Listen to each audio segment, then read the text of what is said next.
tutti. Oggi voglio dimostrare un pochino alla buona, diciamo, in homemade, questi due pedalini che mi sono stati mandati dalla Verve Sound.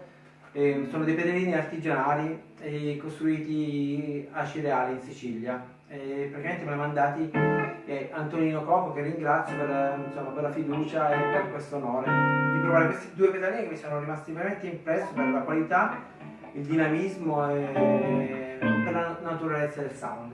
Quindi si tratta di un gain, di un booster che è un clean booster, quindi praticamente non altera il sound, lo amplifica, anzi crea delle armoniche bellissime. Diventa più pieno, quindi non va a distorcere il suono, ma lo rende naturale. Quindi da usare pure sul clean. Corrisponde perfettamente alla dinamica. È bellissimo pure nel jazz, se sentiamo la differenza tra senza niente. Mettendo il booster, il rise,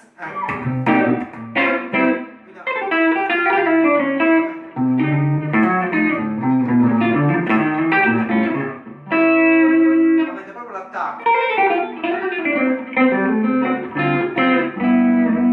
E anche nel funky sentiamo la differenza, senza il rise, il booster. Sentiamolo. Aumenta proprio la dinamica, proprio il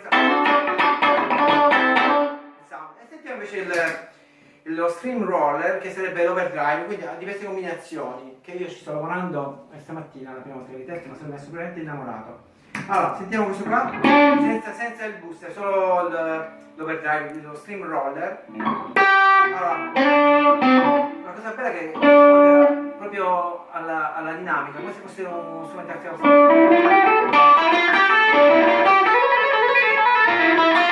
A seconda dell'attacco che gli diamo è solo, diciamo, io ho messo un minimo, un quarto di drive, perché sono un po' più fusion, più pulito per festeggiarci un po' più in stile. E in più, se io metto il single, vedo proprio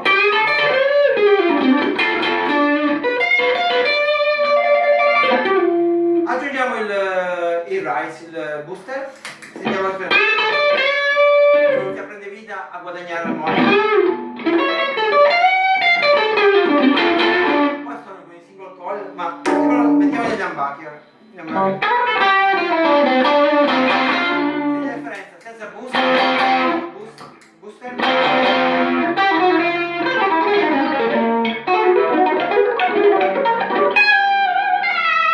Quindi è veramente un bellissimo suono.